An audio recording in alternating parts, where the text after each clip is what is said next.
Good afternoon. This is All India Radio, and I'm Tanvi Taneja with the Midday News.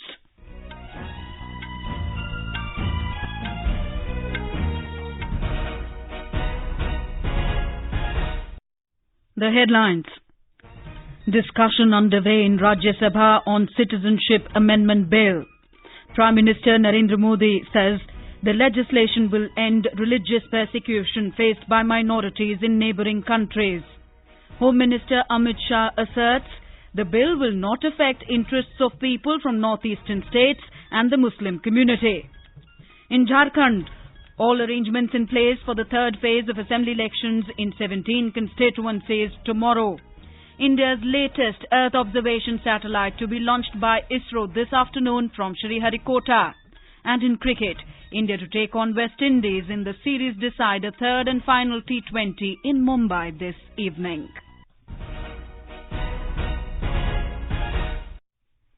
The Rajya Sabha is holding a discussion on the Citizenship Amendment Bill 2019. The legislation was introduced in the upper house for consideration and passing today.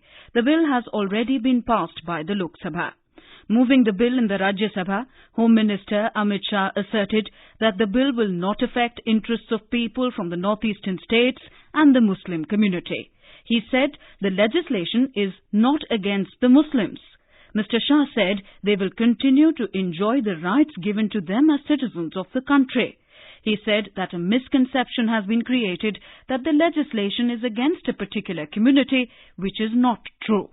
मान्यवर मैं पूछना चाहता हूं, जो इस देश के मुसलमान है, इसके लिए इस देश के अंदर कोई चर्चा का, कोई चिंता का सवाल ही नहीं है। वो नागरिक है, रहेंगे, उनको कोई प्रताड़ित नहीं। The Home Minister also allayed fears of the people from the northeastern states. He said the NDA government is committed to preserving their cultural, social and linguistic identities. तीनों पड़ोसी देश इनके धार्मिक अल्पसंख्यकों को संरक्षण देकर उनको नागरिक बनाने की प्रक्रिया का अमेंडमेंट लेकर आए और पूर्वोत्तर के जो राज्य हैं उनके अधिकारों को, उनकी भाषा को, उनकी संस्कृति को और उनके सामाजिक पहचान को संरक्षित करने के लिए भी इसके अंदर हम चिंता करते हुए प्रावधान लेकर आए। Mr. Shah said the legislation will give a new light into the lives of people who were facing religious persecution in neighbouring countries, namely Pakistan, Afghanistan and Bangladesh. The communities are Hindus, Sikhs, Buddhists, Jains, Parsis and Christians. The Home Minister said these people who have been living in India for decades will be given all kinds of rights and facilities. Mr. Shah said the BJP had mentioned in its manifesto that the party will do justice to the religiously persecuted living in India, and the legislation has brought an end to their suffering. Initiating the discussion on the bill, Anand Sharma of Congress alleged that it is against the basic structure of the Constitution. The bill that you have brought is an assault on the very foundational values of the Indian Constitution. It is assault on the Republic of India. It is against the very preamble of the Constitution of our Republic. Earlier, Chairman M. Venkaiah Naidu rejected the objection by Sukhendu Shekhar Roy of the TMC that the bill is faulty in nature and this should be taken into consideration. The members from the Congress and the left parties have moved a motion to send the bill to the Select Committee. Our correspondent has more details. The Citizenship Amendment Bill seeks to amend the Citizenship Act 1955 to make illegal migrants of 6 communities from Afghanistan, Bangladesh and Pakistan eligible for Indian citizenship. The amendment will not be applicable to the tribal areas of Assam, Meghalaya, Mizoram and Tripura as included in the 6th schedule to the Constitution and in the areas covered under the Inner Line Permit. The Inner Line Permit regime is applicable in Arunachal Pradesh, Nagaland and Mizoram. Government has said that there is a need to differentiate between intruders and refugees, and the Citizenship Amendment Bill does not discriminate against anyone and does not snatch anyone's rights. With Diwakar, Suparna Saikia, AIR News, Delhi. Prime Minister Narendra Modi has termed the Citizenship Amendment Bill as historic, saying it will end religious persecution faced by the minorities in the neighbouring countries. He said the legislation will end instability in the lives of people who are residing in India but have not been able to avail the citizenship rights and other facilities. briefing reporters after the BJP Parliamentary Party meeting in New Delhi today. Parliamentary Affairs Minister Prahlad Joshi quoted the Prime Minister as saying that the legislation will be written in the annals of history with golden letters. Partition के बाद religious persecution के कारण जो minorities है इधर आ चुके हैं, they are residing here permanently, but उसके लिए नागरिकता नहीं है, वोटिंग पावर नहीं है, रेशन कार्ड नहीं है, एक तरह अस्थिर का जीवन उन्होंने जी रहे थे। उनके लिए ये स्वर्ण अक्षर में लिखने का एक बहुत बड़ा निर्णय है। The Personal Data Protection Bill 2019 was introduced in the Lok Sabha today by Minister for Law and Justice Ravi Shankar Prasad, with the opposition staging a walkout. The minister said the bill will be sent to a joint select committee comprising members from both the houses, including the opposition. He said although the Supreme Court has held that individuals' data protection is their fundamental right, the corrupt do not have the privilege of privacy. The minister said critical data on individuals will not be allowed to go out of the country. Adhir Ranjan Chaudhary of the Congress contended that the bill is against the spirit of the Apex Court ruling, saying it can promote snooping.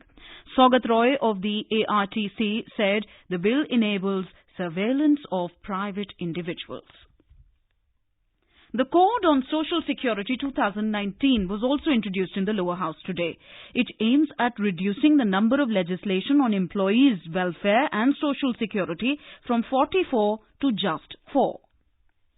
Defence Minister Rajnath Singh has said the government is promoting indigenization in the production of defence equipment and their export. Answering supplementary in the Lok Sabha during question hour today, he said equipment like launchers and target locators are being exported in a big way. He said a defence export policy has been put in place. The government today said that the Staff Selection Commission, SSC, has started a recruitment process to fill up over 1 lakh posts during this year and the next year. In a written reply in the Lok Sabha, Minister of State in the Prime Minister's office, Dr. Jitendra Singh said the process to fill up over 4 lakh vacancies by the SSC, Ministry of Railways and the Department of Posts is in progress. This is All India Radio giving you the news. For quick news updates, visit our News on AIR app and follow us on our Twitter handle at AIR News Alerts. You can also visit our website www.newsonair.com. In Jharkhand, all preparations are in place for polling in the third phase of assembly elections tomorrow. 17 constituencies will go to polls in this phase. The poll-bound districts are Ranchi, Ramgarh, Hazaribagh, Kodarma, Chatra, Giridih, Saraikela, Kharsawa. Polling will start at 7 next morning, but due to security reasons, it will end at 3 p.m. in 12 Nakshal-affected constituencies. In the remaining 5 constituencies, Ranchi, Hatia, Kanke, Ramgarh and Barkatha, polling will continue till 5 p.m. State Cabinet Ministers C.P. Singh and Neera Yadav, AJSU Party Chief Sudesh Mehto, JVM President Babulal Marandi, former State Minister and Trade Union Leader Rajendra Prasad Singh, former Chairperson of State Women's Commission and literator Mahua Maji are among the prominent candidates in this phase. More from our correspondent. Elaborate security arrangements have been made in all poll-bound constituencies. Some polling party and officials are airlifted to their respective polling booths in remote and Naxal-affected areas ahead of the polling. On all polling booths, Central Paramilitary Armed Forces and District Police Force Jawans have been adequately deployed. 2014 booths have been equipped with webcasting facility. In this phase, more than 1,44,000 people are first-time electorates who will be able to cast their votes. Dharmendra Kumar Rai, AIR News, Ranchi. The Supreme Court is considering to appoint a former Apex Court judge to inquire into the encounter killings of 4 accused persons in the gang rape and murder case of a vet doctor in Telangana. A bench headed by Chief Justice of India S.A. Bobde was hearing PILs seeking an independent SIT probe into the encounter. The bench, also comprising Justices S.A. Nazir and Sanjeev Khanna, said that they are conscious of the fact that the Telangana High Court had taken note of the matter. The bench clarified that the former Apex Court judge who would inquire into the incident would sit in Delhi. The bench has now posted the PILs for hearing tomorrow. The Indian Space Research Organisation, ISRO, will launch its radar imaging Earth observation satellite, RESAT-2B-R1, and 9 foreign satellites today. RESAT-2B-R1 will be launched through the Polar Satellite Launch Vehicle, PSLV C-48, from the Satish Dhawan Space Centre at Sriharikota in Andhra Pradesh. The countdown for the launch began at 4:40 p.m. yesterday. ISRO said the launch is scheduled at 3:25 this afternoon, subject to weather conditions. PSLV C-48, which is the 50th mission of PSLV, will carry 9 customer satellites of Israel, Italy, Japan and USA as co-passengers. These international satellites are being launched under a commercial arrangement with the New Space India Limited. The nation is remembering Tamil writer and poet Subramanya Bharati on his birth anniversary today. Prime Minister Narendra Modi said Mahakavi Bharati is a symbol of patriotism, social reform, poetic genius and indomitable spirit of freedom and fearlessness. Mr. Modi lauded his vision towards alleviating human suffering and furthering empowerment. President Ramnath Kovind and Prime Minister Narendra Modi extended birthday greetings to former President Pranab Mukherjee today. In a message, President Kovind wished a long and healthy life to Mr. Mukherjee. In his message, the Prime Minister said, Mr. Mukherjee has served India with diligence and determination and is widely admired across the spectrum for his intellect, wit and razor-sharp memory. Maldives Foreign Minister Abdullah Shahid reached New Delhi this morning on an official visit to attend the 6th India-Maldives Joint Commission meeting, JCM. He is leading a delegation of various agencies for the meeting scheduled to be held on Friday. The JCM was established under the Agreement on Economic and Technical Cooperation signed between the two countries in 1986. It aims at improving bilateral relations in all spheres. Relations between the two neighbours have vastly improved under the presidency of Ibrahim Mohammed Solih, who took over last November. In the United Kingdom, today is the final day for campaigning for the general election to be held tomorrow.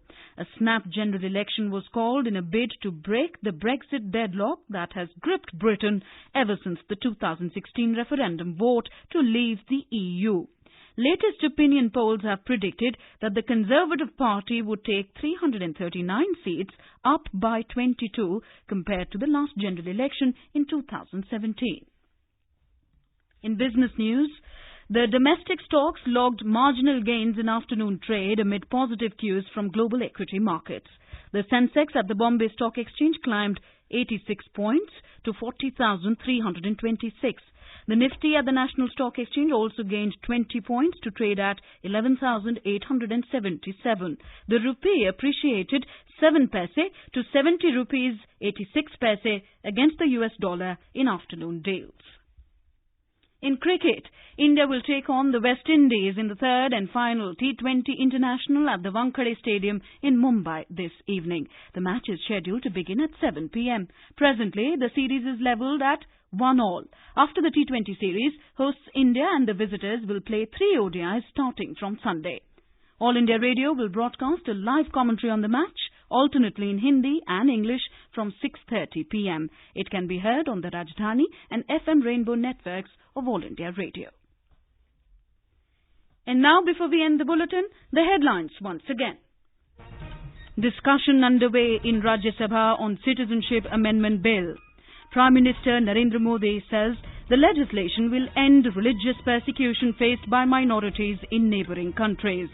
Home Minister Amit Shah asserts the bill will not affect interests of people from northeastern states and the Muslim community. In Jharkhand, all arrangements in place for the third phase of assembly elections in 17 constituencies tomorrow. India's latest Earth observation satellite to be launched by ISRO this afternoon from Sriharikota. And in cricket, India to take on West Indies in the series decider third and final T20 in Mumbai this evening. And with that, we end the Midday News.